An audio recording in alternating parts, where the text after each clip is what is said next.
Ayun mga karyak, panibagong araw, panibagong reaksyon, no? Mayroon na naman tayong video bibigyan ng reaksyon.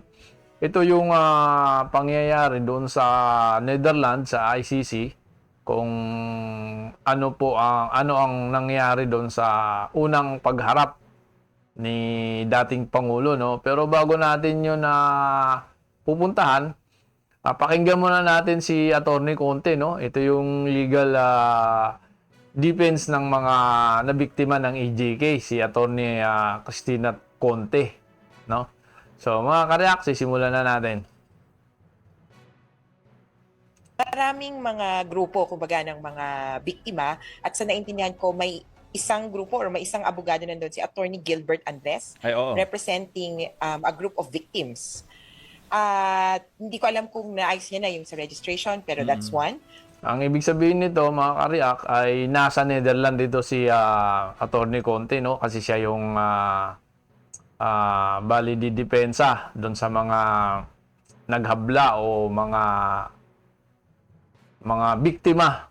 So ngayon, hindi pa sila pwedeng humarap. Ang mangyayari, si Duterte lang muna ang pwedeng humarap ngayon para ipakita sa kanya at kilalanin siya kung siya nga ba. At ipakita na rin yung kanyang ipakita sa kanya kung bakit siya inaresto. Sige mga karyak, tuloy tayo. Also, merong Office for the Public Counsel for Victims na rehistrado at kumbaga, nakalagay na dun sa record na representative sa bahagi ng mga biktima. Yun na yung default, kumbaga, na representative.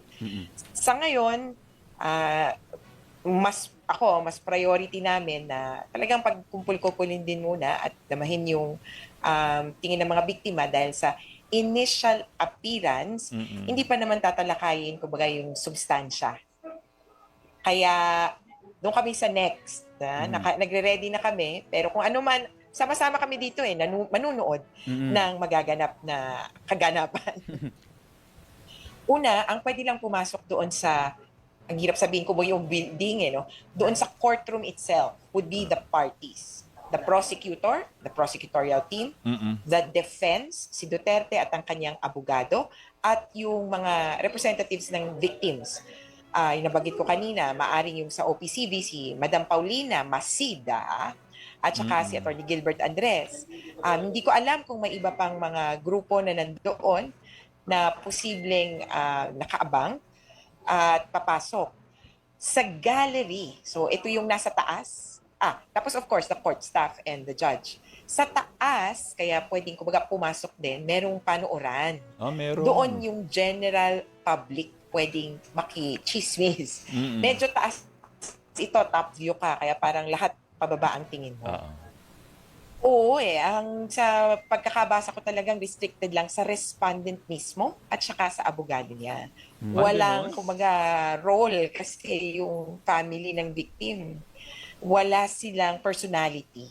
Pero depende din yan sa circumstansya kung maya-maya ay papayagan si... Ibig sabihin, ang pwede lang talagang pumasok dito sa courtroom ay yung meron lang gagawin kagaya ng kanyang legal defense, no? Ang napili niya si Medialdia eh. So, yun lang at saka si Duterte kung papayagan na umattend kasi alam ko mayroon siyang kumbaga may problema siya sa kanyang sinasabing kalusugan, no? Baka mahina na. So, yun yung ano doon. Wala pang maaring pwedeng kumbaga walang ibang tao maliban lang doon sa dalawa. Yung kanyang legal defense at saka yung kanyang si Roa, dating pangulo, no? VP Sara ay posibleng, sabi nga nila, tumayong abogado. Kaya lang, duda ko dyan kasi magkakakomplikasyon yan dahil siya, sitting Vice President of the Philippines.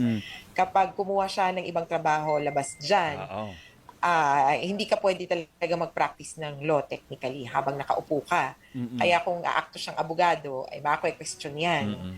Baka madagdag sa impeachment, impeachment issues. Pero kung ano man, mo pa ng idea, mas nakasubi. yung anak bang isa, si Kitty at saka si Pulong nandoon? Parang wala pang ata, nakikita. wala po. Si VP lang, tsaka okay lang.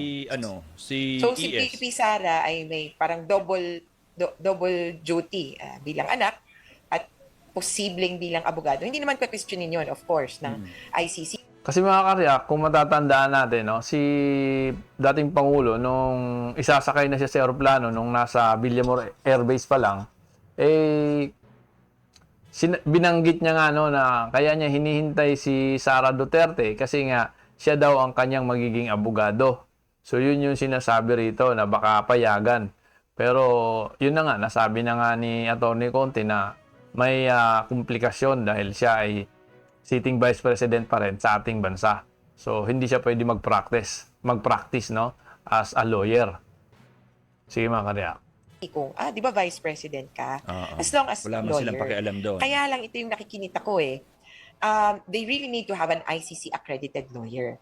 That lawyer will speak for the defense. So hopefully napag-ayos na nila. At naayos yung clearance for the other members of the legal team who are non-ICC accredited na formally makapasok din or parang baka masamahan si Duterte. But I do understand that they cannot enter their appearance. They cannot speak before the court if you're not ICC accredited. Alam niyo po, Pag-usapan ng korte na actually pwede nga dapat na zooman. kasi Pwede, pinapayagan kasi- ng video conference, di ba? Yeah, kasi sa totoo, ang prinsipyo, an accused is presumed innocent until proven guilty. Oo. Hanggat wala nga daw final judgment of conviction, Yes. sabi ng COMELEC eh. At yan ang sasabihin ni Duterte. Inaasahan ko na yan na I should be presumed innocent until proven guilty.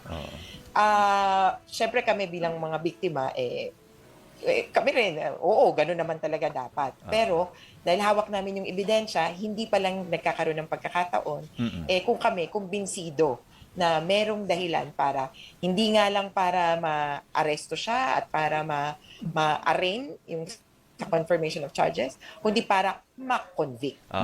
Attorney, bagamat ito po ay first appearance pa lang naman, pero mag-a-advance lang ako ng konti. Halimbawa, umabot na sa punto ng parang i-arraign na ang dating Pangulo, halimbawa lamang na mag-plead ng not guilty ang dating Pangulo, ang ICC court ba ang magsasabi ng papano? Parang bang sa atin na, o kaya mag-refuse siya na mag-plead ng kahit ano, sasabihin ba ng ICC court na not guilty? Ganun ba yon? Yung I refuse to enter a plea. Oo, yung ganon?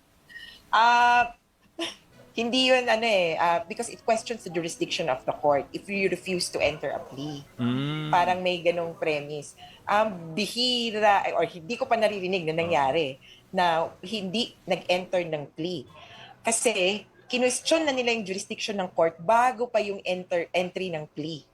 Kumbaga, pagdating na dun sa confirmation of charges, settled na ang usapin ng jurisdiction. Wala ka ng patumpik-tumpik pa. Naayos na yan. Nakikaroon na ng desisyon, in particular, doon sa jurisdiction. Kaya, ang tanong na dito ay, guilty ka ba or not guilty? Parang ganon. Ayun mga karyak, no? Inano lang natin yung kay Atty. Conte para lang madali nating ma-adapt tong pag-uusapan nila rito sa ICC, no? Sa courtroom.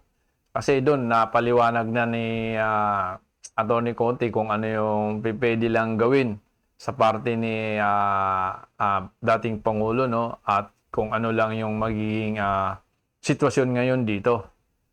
At malinaw din na sinabi niya na kung bakit nga kailangan ikulong dahil nga doon sa mga paglilitis na kung sakasakaling magsimula nga naman, hindi ka na kailangan ipatawag pa sa Pilipinas. Kailangan kukunin ka na lang sa detention center, sa detention cell mo. Or kung hindi mo kaya, kasi ang pagkakaalam ko rito, pwede kang humarap through video link o Zoom ba yun, no? Pero kailangan nasa pudir kanila, hawak ka ng ICC at saka pangangalagaan ka naman, no? So at least mga karyak, meron na tayong idea. So tuloy na tayo rito sa unang harap ng dating Pangulong Rodrigo Duterte dito sa ICC. Sige mga karyak, tuloy tayo.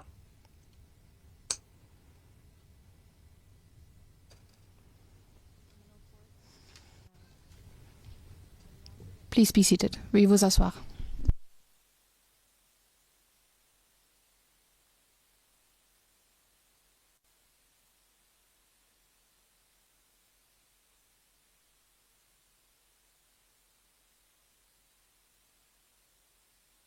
Duterte est maintenant ouverte.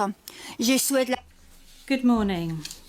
I would like to welcome everyone inside and outside of the courtroom. Now, before we start with today's initial appearance, I would like to remind you that the Chamber has authorised video recordings and the taking of photographs. Please go ahead.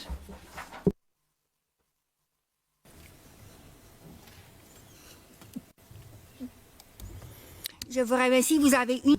Thank you. You have 1 minute to take photographs and record videos.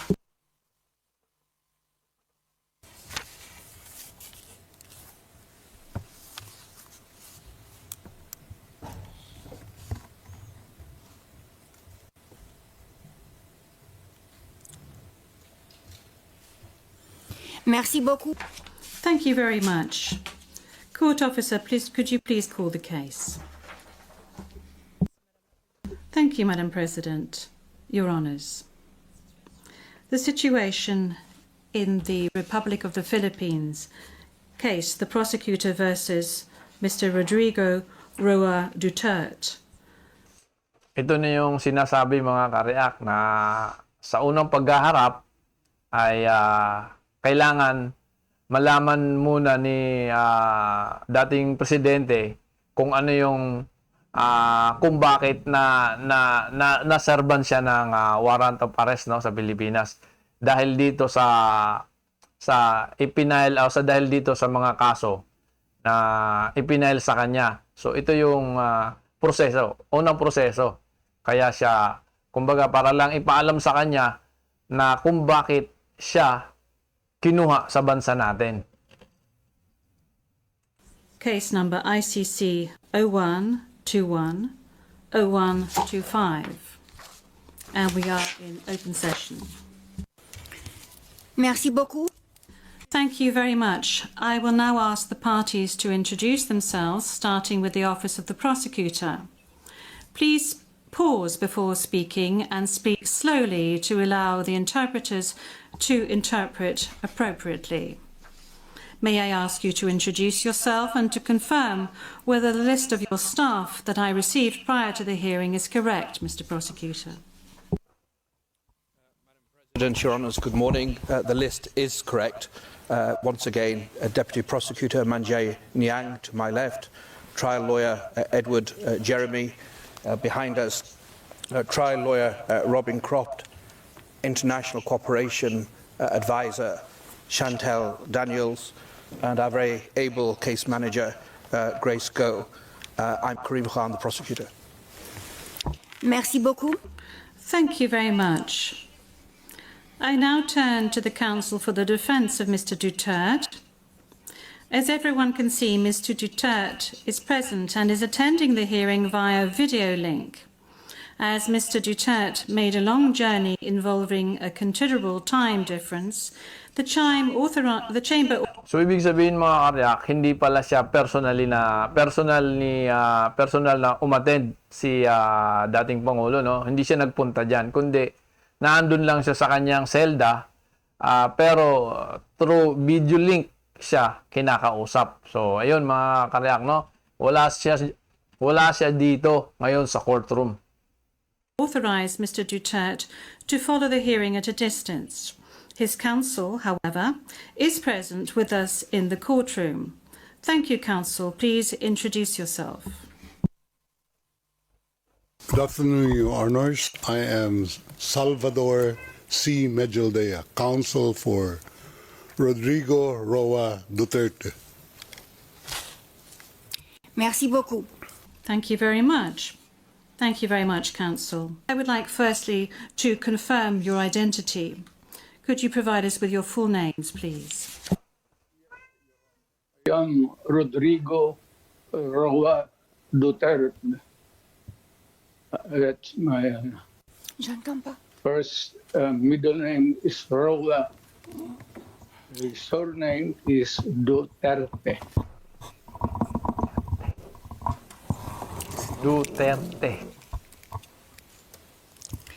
Merci beaucoup. As a preliminary point. Very well. Thank you, Mr. Duterte. As a preliminary point, it is useful to clarify the nature and limited scope of this first appearance hearing. Today's hearing is neither the start of the trial, nor is it a confirmation of charges hearing. During today's hearing, no evidence will be collected or presented, and the issues of Mr. Duterte's guilt or innocence will therefore not be addressed. In accordance with Article 61 of the Rome Statute, the Court's founding treaty, and Rule 1211 of the Rules of Procedure and Evidence, the main purpose of this initial appearance is to answer 3 questions. Firstly, the Chamber must ensure that the person who was the subject of the arrest warrant has been informed of the crimes of which he is accused. Second, the Chamber must ensure that this person has been informed of his rights as recognised by the Rome Statute. Third, the Chamber must set a date on which it intends to hold a confirmation of charges hearing. The Chamber notes that your counsel, Mr. Duterte, filed 2 motions, one in relation with today's hearing, and you may be aware that these 2 motions have not been accepted by the Chamber. Ibig sabihin pala mga ka-react, bago nagsimula yung first appearance na yan, na nag-file na sila ng motion, no? Tungkol sa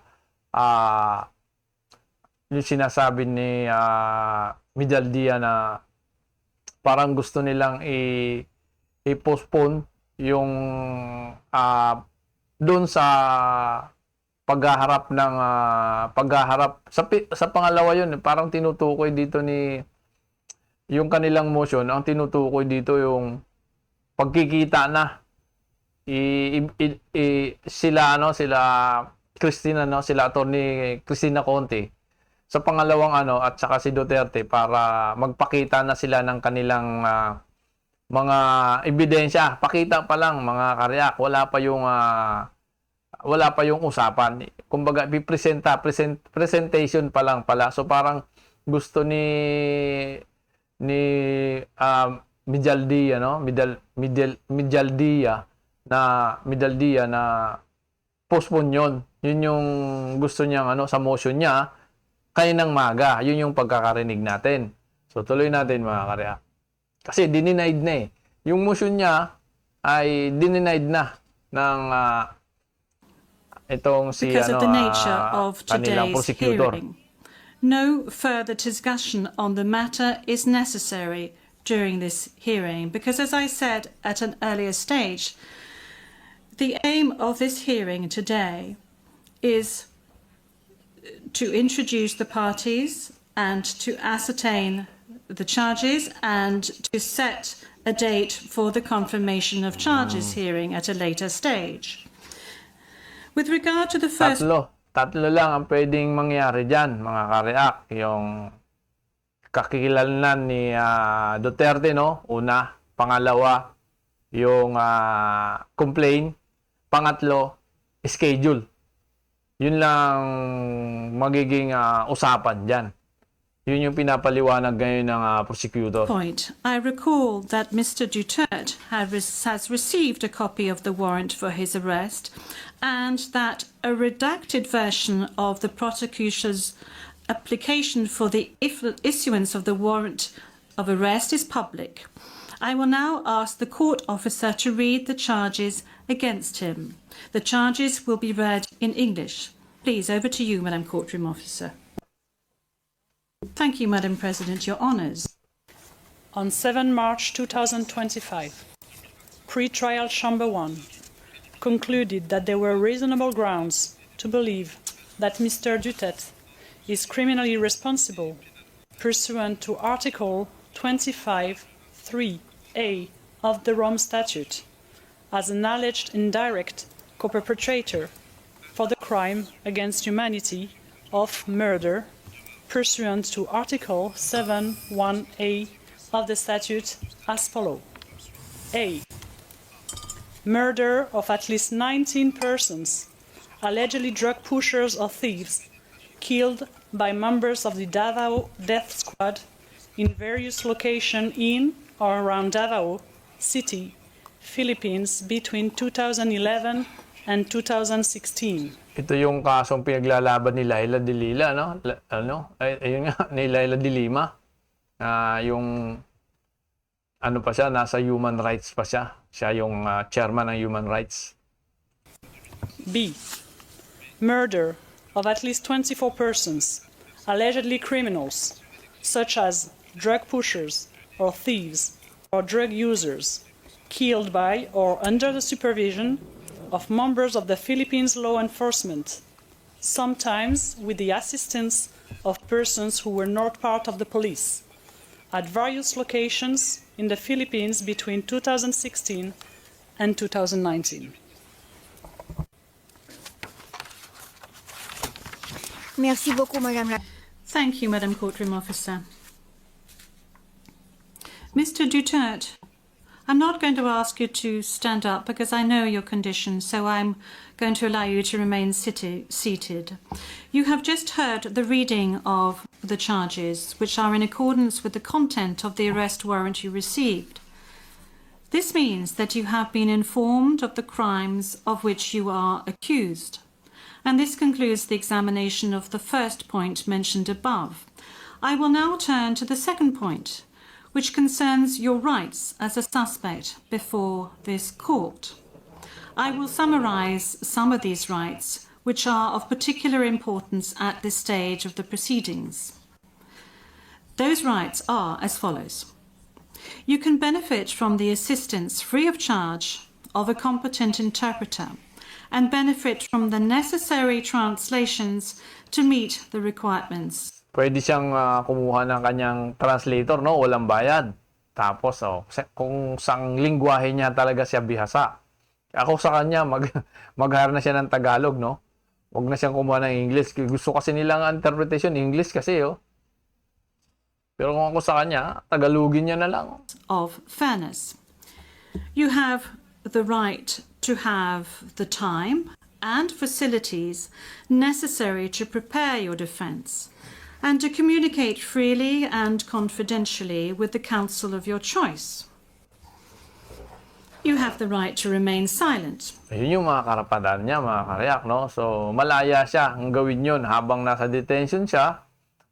Pag-usapan na nila yung kanilang defense, tapos maaari siyang mamili kung sino yung kanyang magiging legal team, no? Kasi ito si Mijaldea, parang hindi ito pwede mga karak, hindi ito ICC registered eh. So ang maaari diyan na talagang pwedeng pagdating sa hearing niyan, ang pipwede talaga diyan yung talagang ICC tinatawag natin na accredited, no? ICC accredited na magiging defense lawyer niya.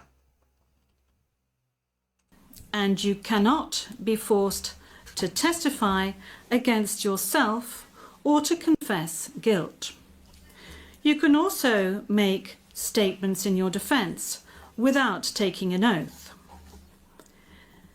In addition to any other disclosure provided for in the statute, the prosecutor must disclose to you, as soon as practicable, evidence in his possession or at his disposal that shows or tends to show your innocence or to mitigate your guilt, or that could undermine the credibility of the evidence against you.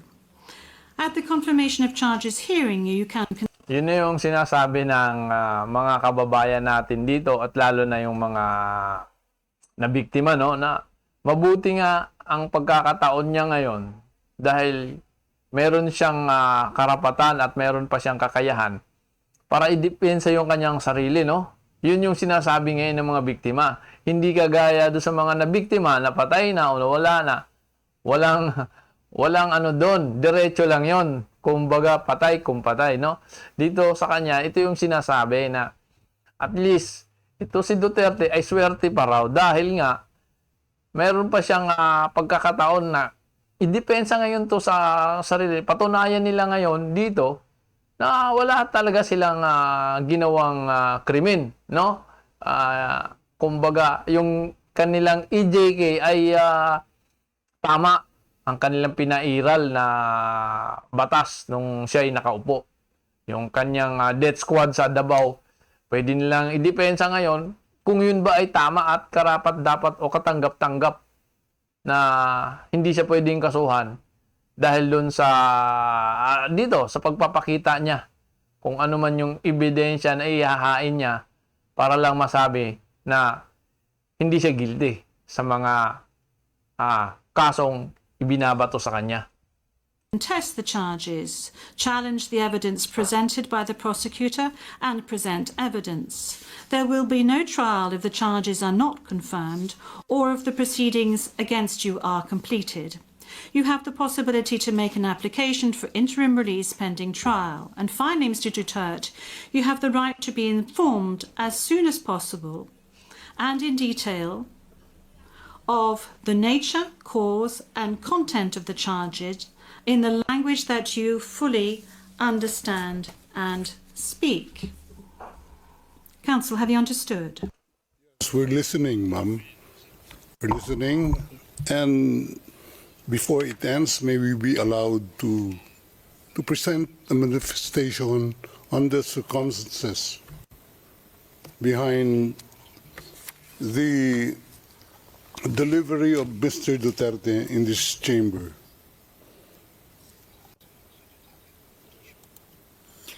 Oui, maître, je dois d'abord demander. Yes, counsel. This is as part of the procedure.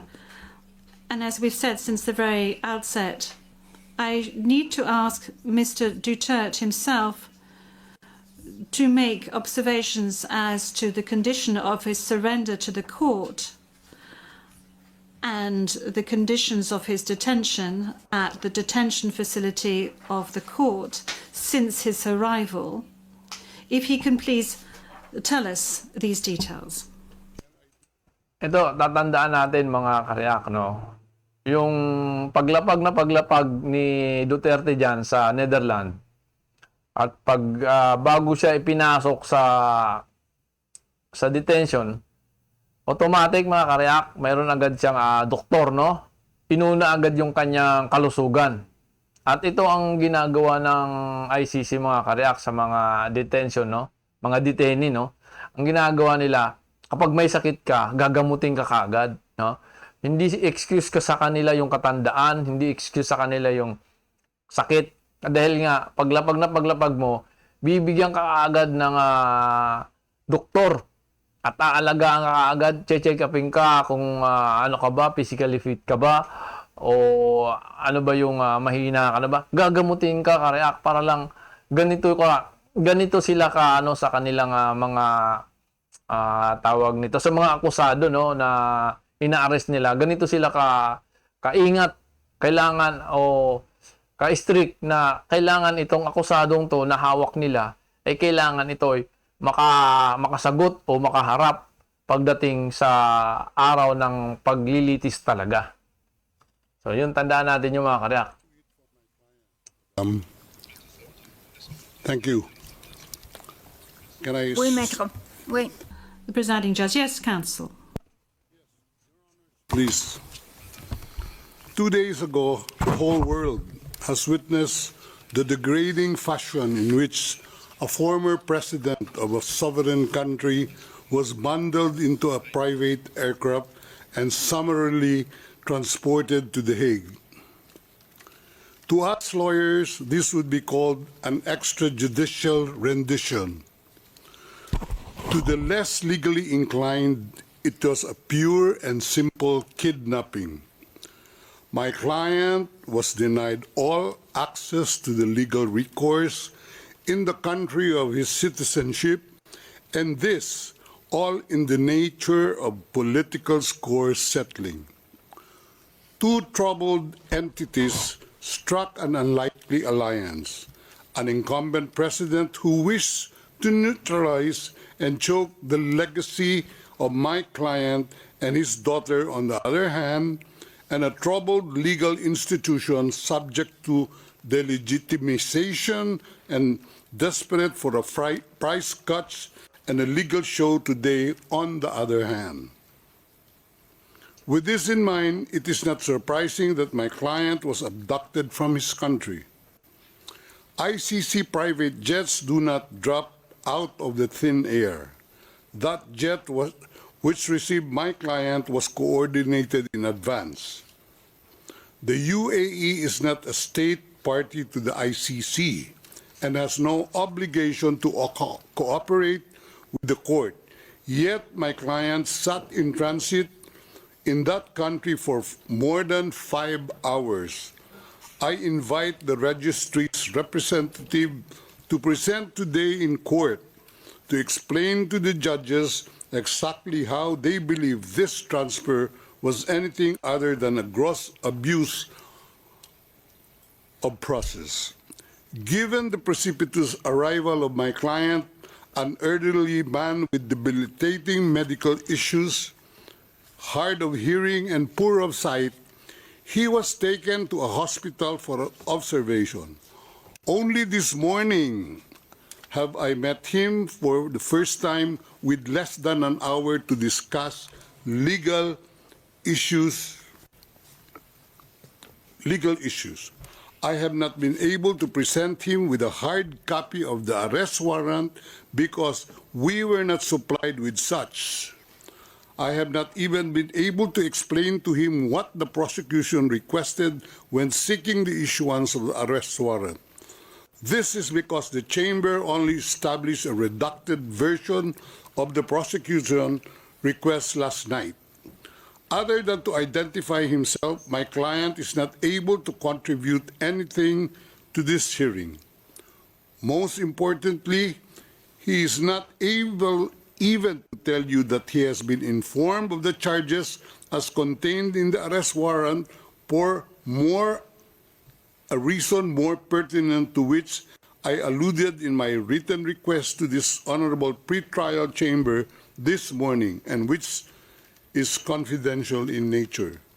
Accordingly, I repeat my respectful request, which was rejected this morning, to postpone the substantive aspect of this hearing to the next week, when I will have the opportunity to sit with my client and to explain to him what a confirmation hearing is and what the disclosure is, and how the prosecution alleges that he committed crimes.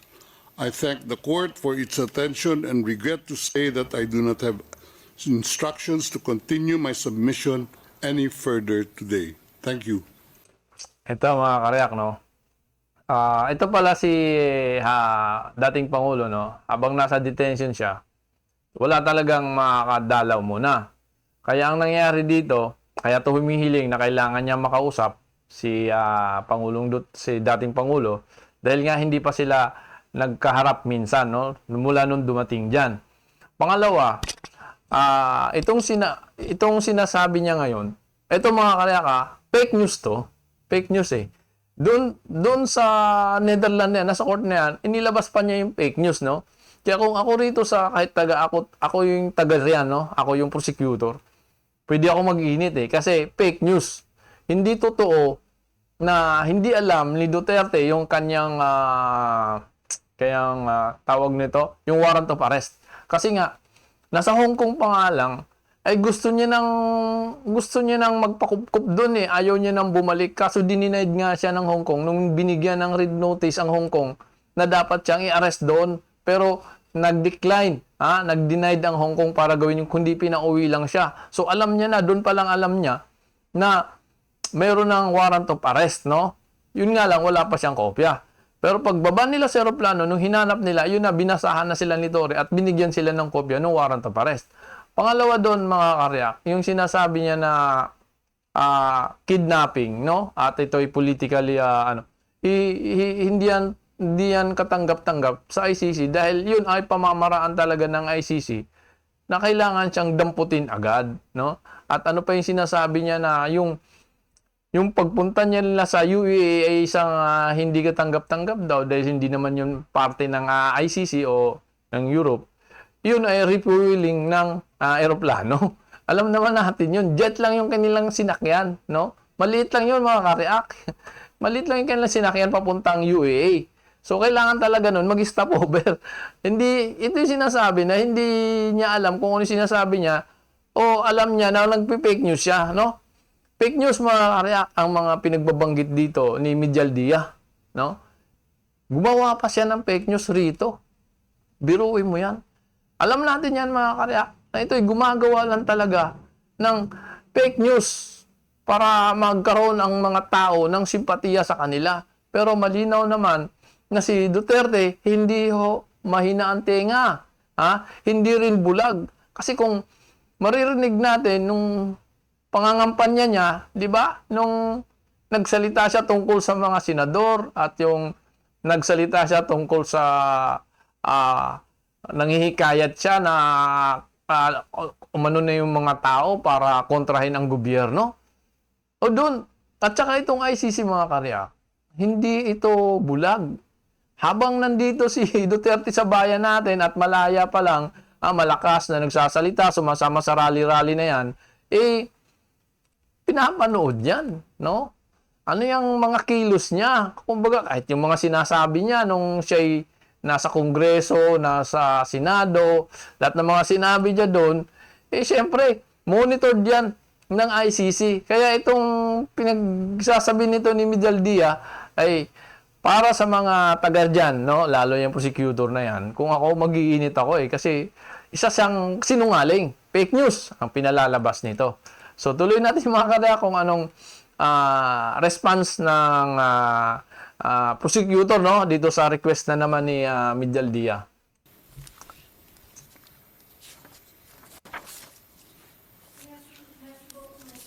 D'abord, concernant Thank you, Counsel. Now, with regard to the health issues of Mr. Duterte, I believe that the court has taken specific measures with regard Isa pa pala, to no? his Isa pa pala, situation. mga karyak, kagaya nga nito sinasabi na yung kalusugan daw ni Duterte, ni dating Pangulo, na sinasabi ni Mijaldía na malubhada yung kanyang kalagayan, kaya pagdating nila, nakita niya na dinala daw agad sa hospital. Hindi yun. Yun ay SOP ng itong ICC. Na once na dumating ka dyan, automatic daling ka sa hospital. So, doon pa lang mga karak, hindi niya alam kung anong mga nangyayari. No? Hindi niya alam. Salita lang siya ng salita, pero hindi niya alam nangyayari. Akala niya malubhang kalagayan. Hindi. Dinala yan doon. Dahil SOP yan, nadaling ka sa hospital, check upin ka kalagad. Kung ikaw ba ay may kapansanan, ano ba yung kakayahan mo sa katawan mo, no? So, yun mga kanak. Ito na. And I note that subsequent to his arrest and when he arrived at the detention centre, the court's doctor was of the opinion that you were fully mentally aware and fit, and that you have undergone further checks and tests at the detention facility. And when you broached health matters, that's saying that you were not able to come to the hearing, the doctors who consulted with you were of the opinion that Mr. Duterte was not in a position to come to the hearing physically, but that if he gave a written permission, he would be able to take part via video link. Now, that is with regard to the health matters that you just mentioned. They are very important, especially concerning the matter of age. Now, with regard to the rights of Mr. Duterte, we have before us the registrar's or the registry's report that says that Mr. Duterte has been informed of his rights, including Articles 66 and 67 of the Rome Statute, and that the that he is aware of his rights and that he is also aware of the charges against him. We have before us the report of the registry saying that he was also aware of the warrant of arrest in the English language and that he is very well versed in the English language. Once again, you have the possibility of these charges being read in English, which was the case today. I have read to you in the French language the rights that he has, Mr. Duterte, before this court, and I'd like to specify once again that this is an initial hearing in order for Mr. Duterte to be aware of his rights and the charges against him. And then there will be a full procedure that will unfurl leading up to the confirmation of charges that will enable Mr. Duterte to raise all the matters that you have just raised with regard to the warrant of arrest, with regard to the crimes committed, with regards to the charges and any other matters associated with his arrest and the matters of jurisdiction of the court. You have the opportunity to do this throughout these proceedings leading up to the actual confirmation of charges hearing. Now, counsel, with regard to your request for another hearing to be held next week, well, your initial request, that was, this was not accepted by the court. Now, you have seen the two decisions of the court that have been disclosed to you, and you are aware of the fact that these two decisions were refused. And this is by dint of the fact that this first initial appearance hearing does not need much preparation, as I have said to you on a number of occasions. I am now going to move on to the third stage, which is Malungkot si Medial Dia, no? Hindi talaga maaring pag-usapan yung kanilang motion ngayon kasi nga naman nabanggit na nga sa kanya na ang gagawin lang diyan ay yung patunayan at bigyan ng kaalaman si Duterte sa mga charges, tapos malaman niya kung ano yung kanyang karapatan. So yun lang yung gagawin, tatlo. Una, pagkakilanlan. Pangalawa, yung mga ipinahal na kaso. Pangatlo, yung kanyang karapatan. Karapatan sa ikinakaso sa kanya kung ano yung pwede niyang gawin. So, yun lang yun. Hindi na pwedeng hindi na pinahaba. Kaya hindi talaga siya pwedeng magbigay ng motion set dyan. the date for the confirmation of charges hearing. After assessing all factors, including the need for the parties and participants to adequately prepare, as well as Mr. Duterte's rights, including his right to be tried within a reasonable time, the date for the commencement of the confirmation of charges hearing is September the 23rd, 2025. I would add that in accordance with Rule 1217 of the Rules of Procedure and Evidence, this date may be postponed by the Chamber depending on the progress of the proceedings, either on its own motion or at the request of the prosecutor or the defence. Before concluding this hearing, I would like to inform the parties of the next procedural steps.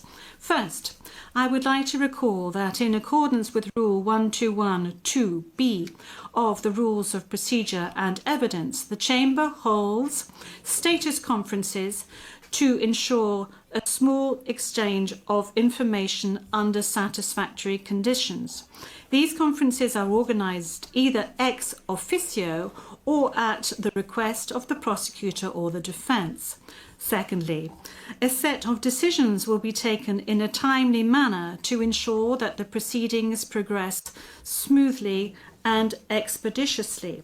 More specifically, I am referring in particular to a decision on the arrangements and procedure for the disclosure of evidence, and a decision setting a timetable for the disclosure of evidence in such a way as to ensure orderly and efficient disclosure between the parties.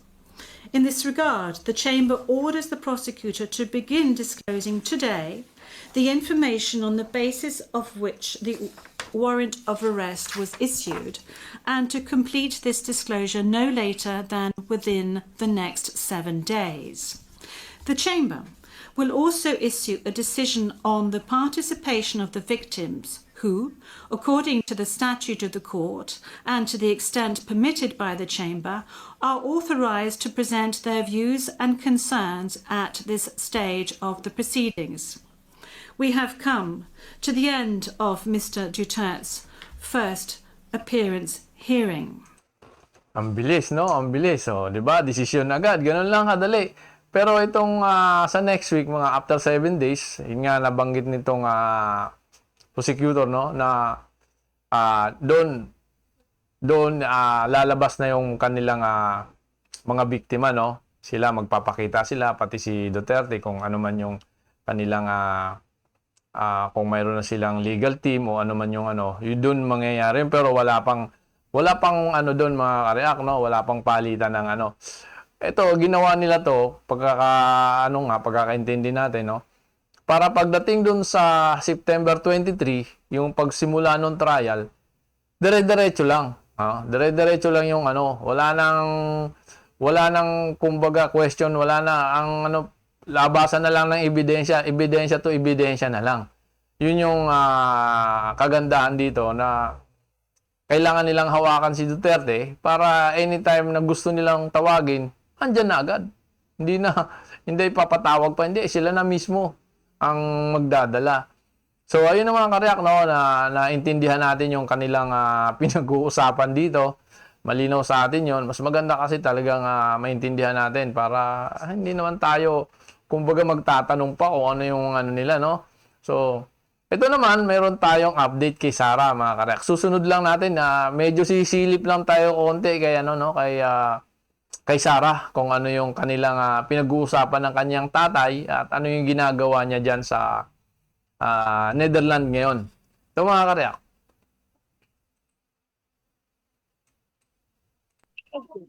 VP, how was the visit? Sandali. Siguro, VP will start by saying kung ano yung, ano yung nangyari sa visit niya kay Presidente. Yes, Go. Oh, okay, sige. So, I visited former President Duterte. He is in the hospital wing of the detention center. And he is in good spirit. He is well taken care of. Nag-comment lang siya na he really misses Filipino food.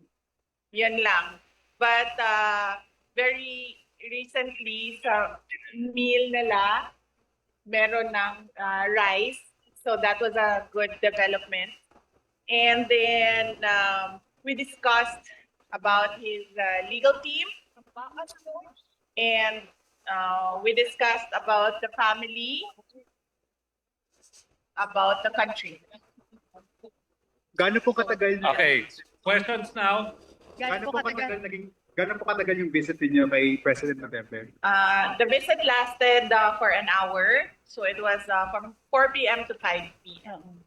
VP, what was his reaction or ano po yung kinuwento niya tungkol dun sa nangyaring initial appearance kanina? Well, hindi namin na-discuss. Hindi namin na-discuss yung initial appearance niya kanina. Sorry, sorry. We did not discuss his initial appearance, and we only discussed the lawyers and the legal team and what we are going to do in the next 4 days. Okay. Yes. VP, were you surprised that the former So, yun lang mga kareak, no? Mukha namang masaya si Sara at nakita niya walang problema yung kanyang tatay, no? At parang nabanggit pa nga niya rito na pinapauwi na siya ni kanyang tatay sa Pilipinas at wag raw pabayaan ang Pilipinas, no? Yun yung kanilang usapan, no? Nabanggit niya dyan. So, ayun mga kareak, at siya na mismo nagsabi na ang kanyang tatay ay okay. So, hanggang doon na lang yung ating video mga kareak. At please, like and subscribe sa aking channel. See you mga kareak!